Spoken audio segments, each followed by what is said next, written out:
Imagine this. A city bus driver vanishes with over $2 million in federal payroll money and is never seen again. No chase, no violence, no mistakes. Just a flawless disappearance that left law enforcement speechless.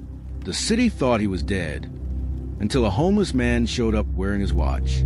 And then came the voice recording. This isn't just a robbery. It's a vanishing act. Planned for years, executed in minutes. Who was Martin Vega? And how did he make Miami look like amateurs? It was supposed to be just another morning in Miami.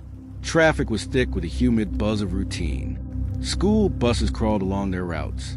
People stood in line at gas stations sipping burnt coffee. And on a narrow street behind a strip mall on Northwest 36th Street, a bus pulled up to an unmarked garage, but it wasn't dropping off passengers.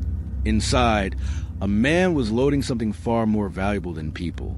His name was Martin Vega, 42 years old, a quiet, reliable transit employee. Never late, never loud. To the city of Miami, he was invisible. To his co-workers, he was forgettable. But by 8:42 a.m. that morning, Martin Vega had vanished, along with $2.3 million in federal payroll cash. And no one would see him again. Welcome to Crime's Court, the courtroom of untold stories, shocking betrayals, and the twisted mind behind perfect crimes. If you love stories that unravel like a tight knot and explode in unexpected truths, you're in the right place. Before we dive deep into this incredible case, hit that subscribe button, give this story a thumbs up, and stay till the end, because what you think you know about justice might not be justice at all. Martin Vega wasn't a criminal, at least not on paper. Born in San Juan, Puerto Rico, Martin moved to Miami with his mother at the age of 9. He grew up in Little Havana, scraping by in a 2-bedroom duplex with roaches in the walls and a rusted-out AC unit that hadn't worked since Clinton was elected. He was a quiet type, never getting into fights, never skipping school. His teacher said he was present, but unremarkable. At 22, Martin joined the Department of City Transit as a trainee driver. Within 2 years, he was running the overnight route between Coral Gables and downtown. He was liked, but never remembered, a ghost with a uniform. And yet, on August 19, 2003, that ghost would commit the cleanest theft in the city's history. The week before the crime, Martin requested an unusual shift swap. He claimed his mother was sick and he needed mornings off. No one questioned it. His supervisor signed off the form with a shrug. Martin ended up driving Route 47, which ran near the city treasury building, for 3 consecutive mornings. Coincidence? Not quite. Here's where the story gets dark. Martin had access, but more importantly, Martin had trust. The city used bonded couriers to move federal payroll cash to district vaults.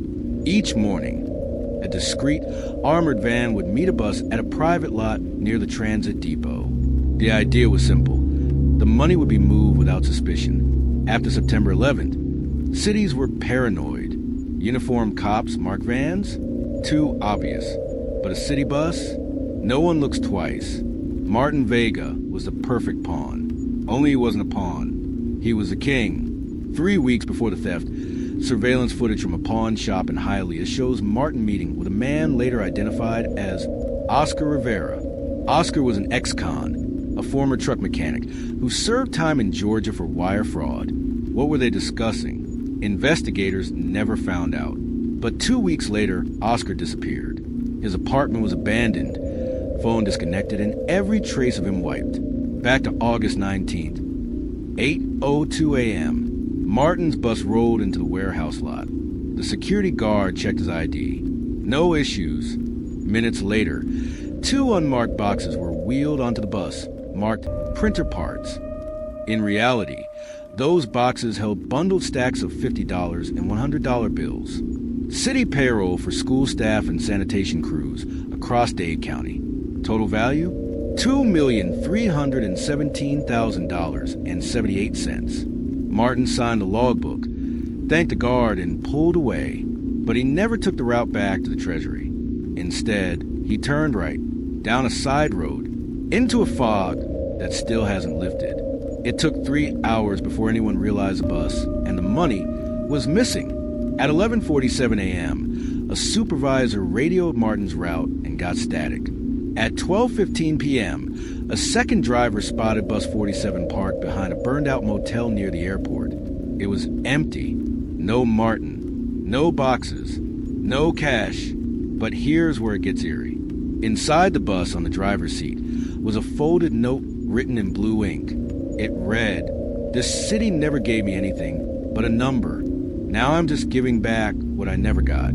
Don't bother looking." There were no fingerprints, no DNA, no cameras, just the engine still warm and a city stunned. What followed was one of the largest manhunts in Florida history. Martin Vega's face was plastered across billboards, gas stations, airport terminals. Tips flooded in. I saw him in Orlando.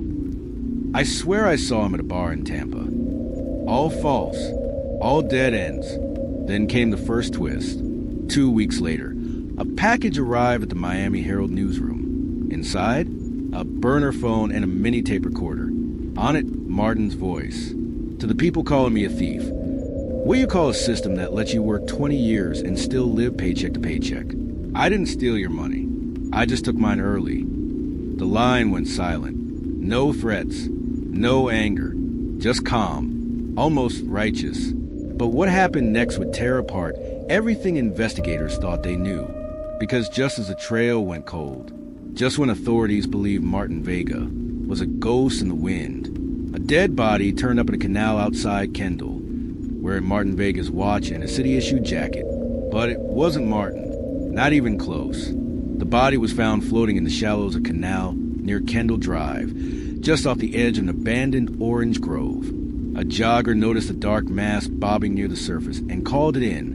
Miami-Dade officers arrived on the scene by 6:42 a.m. The corpse had no wallet, no ID, just a municipal bus driver's jacket and a Casio watch with a cracked face. The serial number on the watch matched one issued to Martin Vega back in 1999. For 48 hours, media headlines screamed, "Missing driver found dead." News anchors speculated suicide.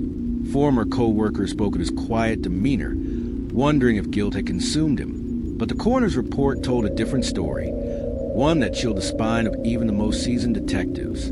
The victim had a broken jaw, several fractured ribs, and water in the lungs. Cause of death, blunt force trauma followed by drowning. Estimated time of death, 3 to 5 days prior to recovery. But Martin Vega had disappeared 10 days before the body turned up. So, who was the dead man? When fingerprints came back, the shock was seismic. The victim was identified as Luis Renzo, a homeless man with a string of petty thefts and public disturbance charges. Luis had been reported missing by a local outreach center 8 days prior. One witness recalled seeing him near the airport bus depot just days after Martin's disappearance. The implication was unmistakable. Someone had dressed Luis in Martin's clothes. Someone wanted the world to believe Martin was dead. And it was working. Public interest waned. The billboards came down. The media moved on to hurricanes and sports. Internally, the city quietly shifted focus from recovery to damage control.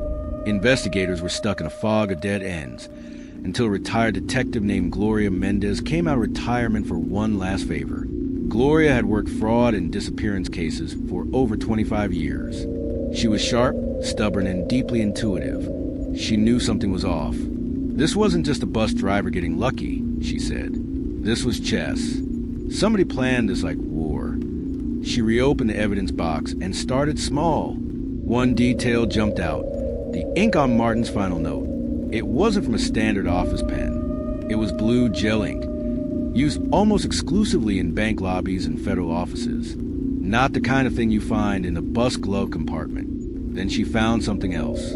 In the corner of the bus's rear floor mat was a tiny black thread, no longer than a fingernail.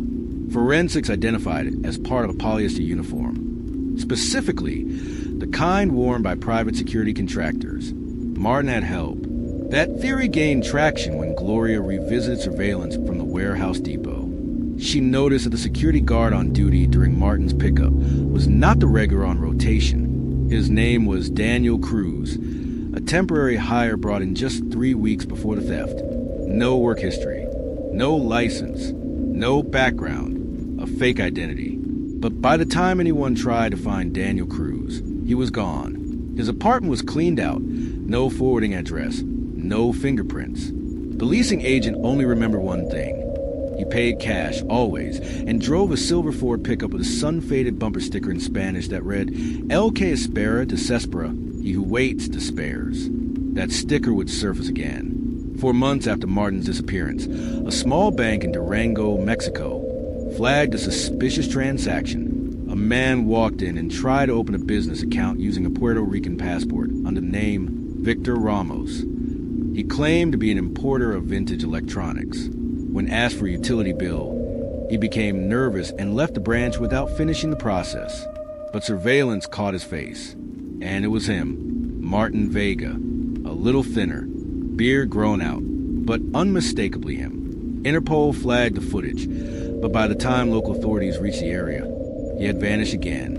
Locals said he'd been renting a modest house outside town, a 2-room stucco with peeling walls and cactus growing through the fence. Inside, they found piles of Spanish-language newspapers, a half-written ledger, and a photograph taped to the refrigerator. The photo stopped Gloria Mendez in her tracks. It showed Martin with his arm around someone she recognized instantly. Oscar Rivera, the ex-con mechanic who vanished months before the heist. They were standing next to a boat, a wide, rusted fishing vessel moored off a remote bay. And on the edge of the photo, almost cropped out of frame, was a barely visible bumper sticker. El que espera desespera. It wasn't just a robbery. It was an escape plan. A layered, multinational blueprint for vanishing. And Martin wasn't working alone. Back in Miami, the investigation gained new life. Authorities reclassified the case as international theft and conspiracy, linking Martin to a growing web of small-time offshore banks and known document forgers. But Gloria believed something deeper. This wasn't about the money, she said. It was about revenge. She dug into Martin's employment history. There was, buried in the HR records, 23 years on the job, 0 promotions, denied a pension due to a technicality, a write-up on his file for unauthorized route deviation that cost him a $15,000 bonus. The man had been used and discarded. But what pushed him to steal? The answer came from someone unexpected, Martin's ex-wife, Lydia Solano. She hadn't spoken publicly in months. But one evening, she walked into the detective bureau unannounced. Her face was pale. Her hands shook. "He came to see me," she whispered. "Last week, just for 5 minutes. He left something for our son." She handed over a small, wrapped bundle. Inside was a single comic book. Tucked in the pages was a note. "When the system turns you into a ghost, you stop asking for permission. Tell Mikey to keep his eyes open. The world only sees what it's shown." There was also a key, a storage unit rental. The address led to a facility in the Everglades. Officers swarmed the site with search warrants. Inside the 10 by 10 unit, a broken television, a toolbox, a fuel tank, and behind a false wall, 3 suitcases, all empty. But the dust on the floor told a different story. They had been full, recently, likely cash. And one more thing, taped to the wall above the hiding spot, a photo from a 1996 Miami transit driver of the year banquet. Martin, younger and smiling, holding a plaque no one remembered he ever won. In faded ink, someone had scribbled, "Rewarded for nothing. Now I'll reward myself." But before investigators could close in on Martin's last known associates, one of them turned up in a ditch near Veracruz.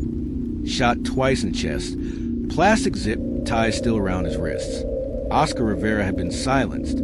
Now there was no trail, or so it seemed, because 1 week later, in a small beach town on the coast of Belize, a fishing boat washed ashore during a storm. Empty, no signs of struggle, just one item left on board, a Casio watch, the same kind worn by Martin Vega.